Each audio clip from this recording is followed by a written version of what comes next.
कभी सोचा है कि मोहब्बत की कुछ कहानियां ऐसी क्यों होती हैं जो हमें रुला भी देती हैं और अच्छी भी लगती हैं? आखिर लैला मजनू, हीर रांझा और ऐसी अनगिनत अधूरी दास्तानों में ऐसा क्या जादू है कि सदियां गुजरने के बाद भी वो आज भी जिंदा है? चलें, आज मोहब्बत के इन्हीं लाजवाल अलमियों को जरा करीब से समझने की कोशिश करते हैं। ये शेर मजनू का है और देखें इसमें कैसा गहरा बेलोज जज्बा है। बात सिर्फ शहर की दीवारों को चूमने की नहीं, बल्कि उस इंसान की है जो उस शहर में रहता है। यही तो इन कहानियों की बुनियाद है।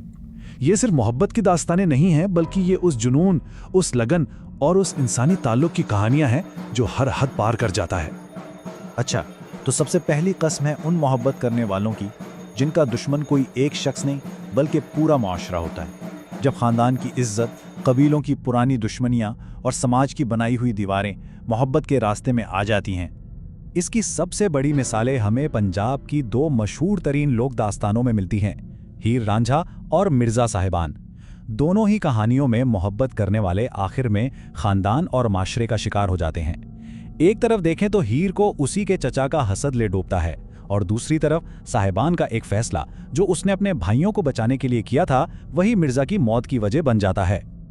हीर रांझा की कहानी में तो अलमिया और भी गहरा है। सोचें जरा, इतनी जुदाई, इतनी मुश्किलें झेलने के बाद आखिरकार जब घर वाले मान जाते हैं, शादी का दिन आ जाता है, सब कुछ ठीक होने ही वाला होता है कि खानदान के अंदर से ही हसद उठता है।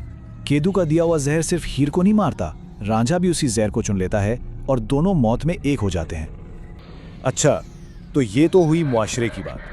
अब आते हैं दूसरी किस्म पर। यहाँ दुश्मन कोई खानदान या कबीला नहीं, बल्कि किस्मत खुद है। ये वो कहानियां हैं जहां एक छोटी सी गलती या तकदीर का एक ऐसा खेल मोहब्बत करने वालों को हमेशा के लिए जुदा कर देता है। सोहिनी माहीवाल की कहानी इसकी बेहतरीन मिसाल है। उनकी मौत की वजह कितनी छोटी सी लेकिन कितनी खतरनाक साजिश थी।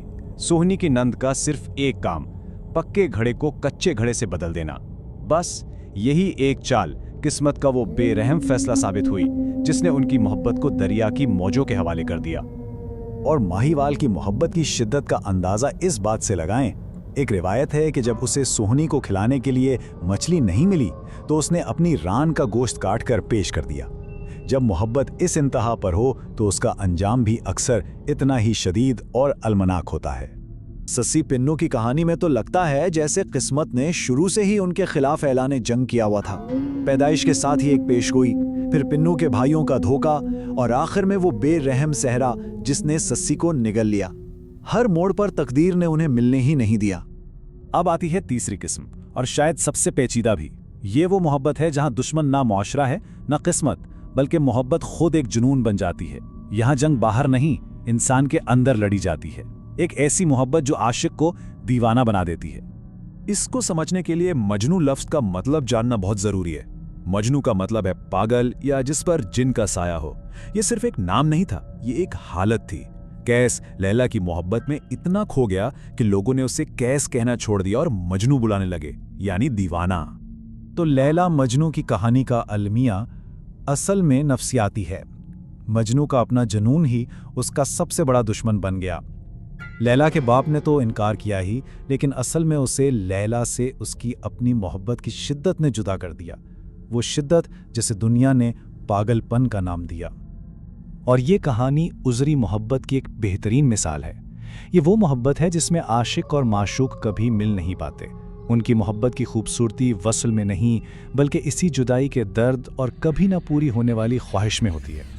तो सवाल ये है कि क्या ऐसी मोहब्बत की कहानियाँ सिर्फ पुराने वक्तों की दास्तानें हैं या आज के जदीद दौर में भी हमें ऐसी मिसालें मिलती हैं? चलें देखते हैं। ये फ्लोरेन और एडवर्ड हेल की सच्ची कहानी है। 60 साल से ज्यादा की शादी और जिंदगी भर का साथ। जब दोनों शदीद बीमार हुए तो एक दूसरे से अलग अस्पतालों में थे, लेकिन एडवर्ड को फ्लोरीन के पास लाया गया। फ्लोरीन ने उसका हाथ थामे हुए दुनिया छोड़ी और सिर्फ 36 घंटे बाद एडवर्ड भी उसके पीछे चला गया। ये आज के जमाने में मौत में एक होने की जीती जागती मिसाल है। फ्लोरेन से जब पूछा जाता था कि वो एडवर्ड के बगैर कैसे रहेंगी तो वो कहती थीं कि मिस्टर हेल मुझे कभी अकेला नहीं छोड़ सकते। और देखें, आखिर में हुआ भी यही। उनका रिश्ता इतना मजबूत था कि मौत भी उन्हें ज्यादा देर अलग ना कर सकी। तो ऐसी मोहब्बत तो आज भी मौजूद है, लेकिन क्या आजकल दिल टूटने की हर कहानी इतनी ही बड़ी, इतनी एपिक होती है? या अब ट्रेजेडी की शक्ल कुछ बदल गई है? क्योंकि कभी कभी मोहब्बत का सबसे बड़ा अलमिया खानदान की दुश्मनी या किस्मत की सितमजरीफी नहीं होती, बल्कि वो कुछ यूं होता है। एक नौजवान की कहानी है जिसे अपनी पड़ोसन से शदीद मोहब्बत हो जाती है। वो उसकी हर मुस्कुराहट का गलत मतलब लेता है, खून से खत तक लिख डालता है, और फिर एक दिन वो लड़की उसके दरवाजे पर आती है।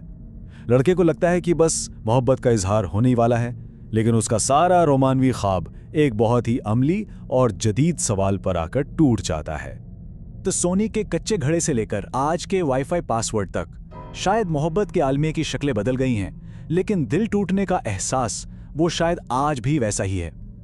तो फिर सवाल यही है कि आज के दौर में एक मोहब्बत की कहानी को क्या चीज़ अलमिनाक बनाती है?